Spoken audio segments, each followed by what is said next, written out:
Hello, everyone, and welcome to EarthEcho Snack Size Science. My name is Jacqueline, and we're here to make some Inky Ichthyology today. So let me start by saying if we experience any technical issues, it's simply because of all the people on the internet right now. There will be a recording of this video available right here on our YouTube channel, so you can always come back and view it if you need to.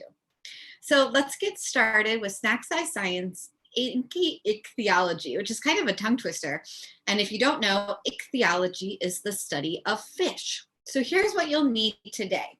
You'll need paper, washable paint, a paintbrush, some water, and have a plate for my paint. We don't have that on, yeah, we do have it on the list, there we go.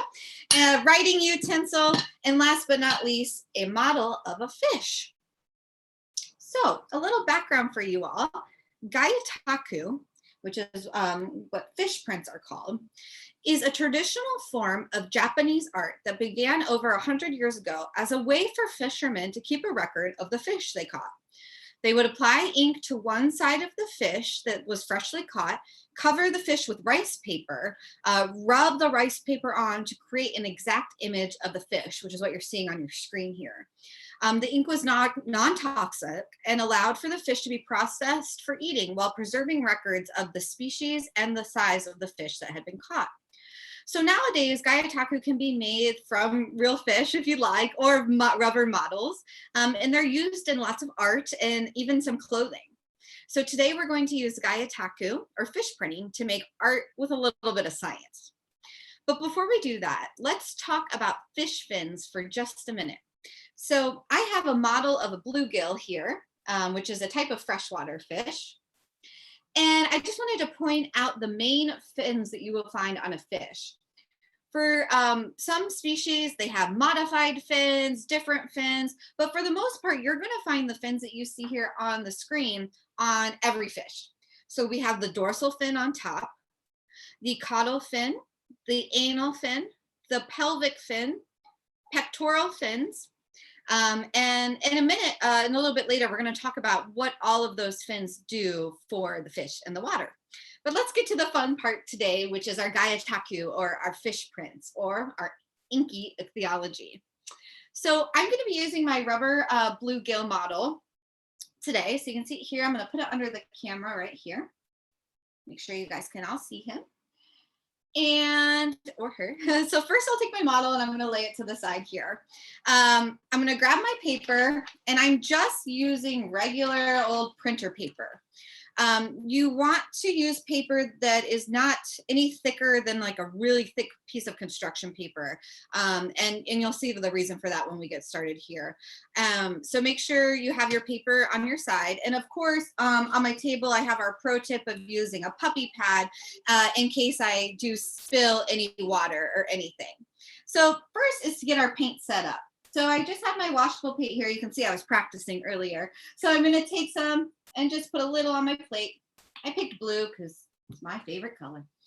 And then I'm going to take my brush. Now, because of the way the Gyotaku works and the fact that we want to pick up all the lovely details on the fish model or a fish in real life, those scales, the rays of the fins, all of that, you want to make sure that your paint is not super thick. So I'm going to take a little bit of water on my brush and kind of dab it on here, just to make the water a little, or excuse me, make the paint a little bit looser, if you will. So then I'll kind of dab it on my brush, and then all you're going to do is take your brush and your model and lightly kind of dab and spread the paint on. Now it's really important that you get the paint, and I'm making a mess, so it's a good thing I have my puppy pad down. So it's important to get a really thin layer, but you also want to make sure all of the fish is covered.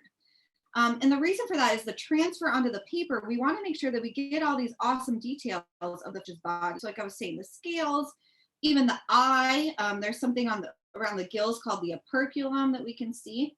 So that to me looks like a pretty good layer of paint. So now, and from practice, you don't want to try and take your fish and then plop it on the paper. So what's better, a little bit more, is to take your paper and press it on your model.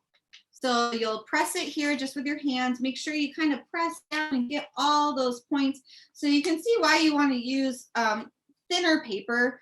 Thicker paper would kind of crease and you'll miss some of those details. So I'm just going to push that down and then flip it over. And there we have our Gyotaku. So we have our beautiful fish print. So you can see sometimes when you do these, you'll get different results. So one that I was practicing with earlier, you can see here, saw a little bit more of the detail there than this one, but that's kind of the fun part of it, right? Is to make it your own. So while I'm gonna let this dry, let's go back and talk about those fish fins, but talk about what their function is. So what do they do for the fish? So the very first one is the dorsal fin, which is located on the top side of most fish. And this is used to protect the fish from rolling and also assist them in sudden turns and stops in the water. Behind the dorsal fin, near the back of the fish, we have the caudal fin. Sometimes we call that the tail fin, but the scientific term is caudal fin. And it's located near the base of the fish.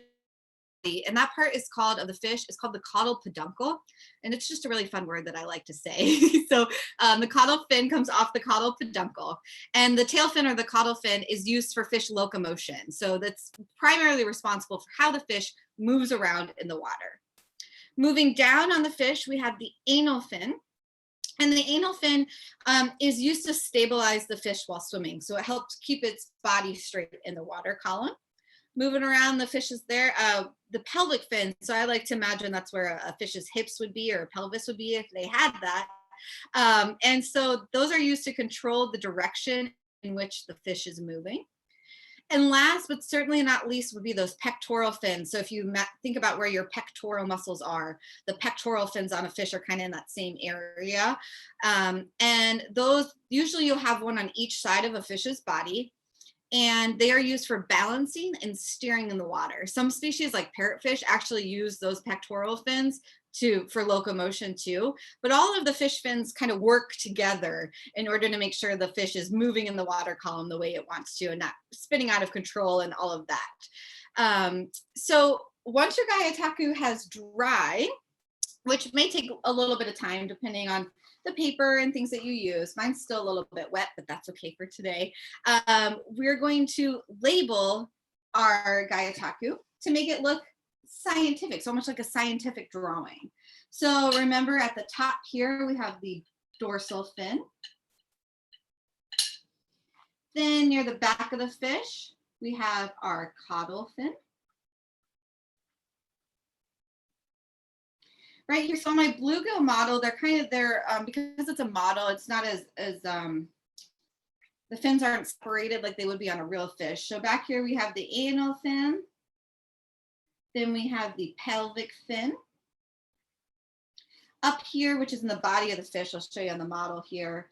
Yeah, thanks Casey. There's the pectoral fin. So the pectoral fin's on the side.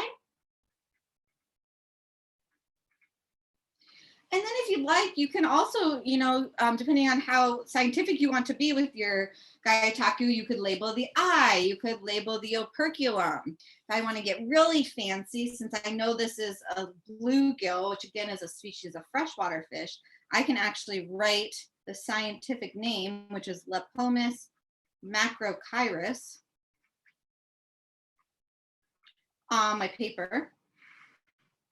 To make it look more scientific. So that's my bluegill right there. So always remember to wash your models, whatever you're using, in warm soapy water. Be gentle. If you let the paint dry on your models, it can get in those creases of the gills and the scales, and then they won't look as defined when you do more Gyotaku. Another option for those of you at home is you can use models. Since I'm using washable paint, I could use, for example, my little mola model, mola. If you don't know what kind of fish this is, you should look them up. They're really great. You could put paint on here and make a fish print or Gyotaku of a mola. You could do a sea star, not a fish, invertebrate, but you could do this and label it scientifically as well. So to review, today we learned about Gyotaku, which is that traditional Japanese art form of fish printing. These beautiful prints were first used as a way to catalog and record their catch, and rice paper was used in order to make sure that they could see the details, the fins, the scales of all that of the fish. We also labeled our fish and the fins, and we learned about how each of those fins help the fish move. So I'm going to pause for a minute and see if we have any questions from those of you watching on YouTube. Hey, Jacqueline, this is Casey, and we do have quite a few viewers on YouTube today. And we have a question coming in from Yasmin, and she wants to know, do all fish have caudal fins? That's a great question. And as far as I know, I believe they all have some sort of caudal fin. Like I said, they can be modified.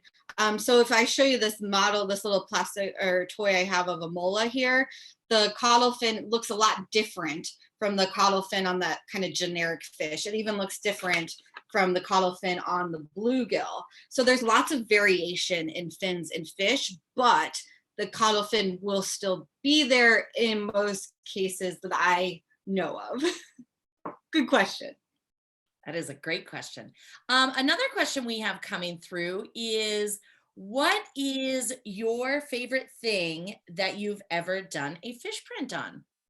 It's a great question. And that was actually one of the things I was going to say for going further with this activity. One of my favorite things is actually a shirt that I made with a fish. And I obviously used a different type of paint so that it doesn't wash off. But I took an older t-shirt and kind of snazzed it up with Gyotaku with a fish print. So I think that's probably my favorite that I have. That's fun. Excellent. What is the coolest fish print you've ever seen? The coolest fish print that I've ever seen. It's a really good question. And I think I would have to say just some of the preserved ancient Gyotaku that you can find, for example, at the Natural History Museum. I saw some in the Natural History Museum in London that was really cool. So I think that some of that it's been preserved over time on rice paper. It's hundreds of years old. I think that's probably the coolest that I've seen preserved in the museum. Awesome. And also, I know I've seen some pretty cool Gyotaku as well. And one of the coolest ones I've ever seen is big-eyed squirrelfish. Ooh. And they're one of my favorite reef fish, but their rays on their fins are so cool, and their eyes are massive. So they look a little bit different than that bluegill that you did for us. Yes, they do. Yeah, but that bluegill, as that dries, it's looking really, really cool. Yeah, right, and cool. That's one of the things that's really fun about Gyotaku too is if you have black light construction paper, you can use a different color ink. You could use kind of like a iridescent ink, right, and make it art that way. Another way you could do is actually kind of pressing the fish, adding another layer of paint, pressing it, and see what kind of art you get that way. So it's a really fun way to mix science, anatomy, and also art. You could get really creative with whatever you have at home to use. Awesome. And that actually was another question we have, was what other tips do you have to get creative with your fish printing? So that's perfect. Yeah. I wonder if you could even use glow in the dark paint.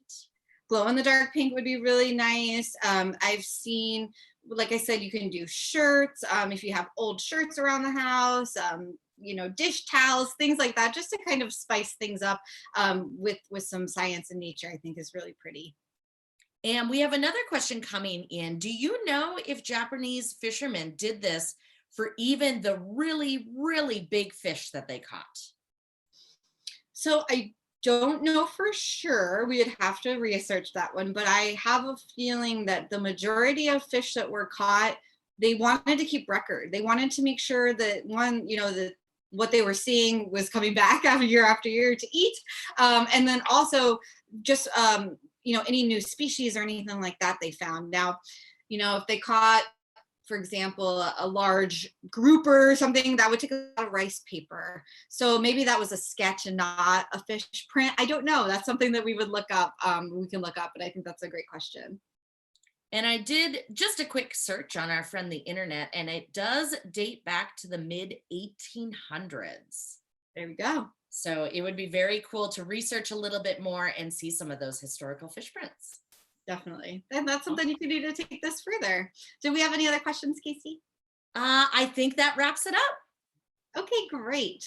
Another thing that you can do at home, like I said, you can actually purchase these fish models if that's something that you're interested in. They sell them in sets with different species. There's saltwater, freshwater species, but you can also, it doesn't always have to be fish, right? You can do other prints at home. You could do leaf prints.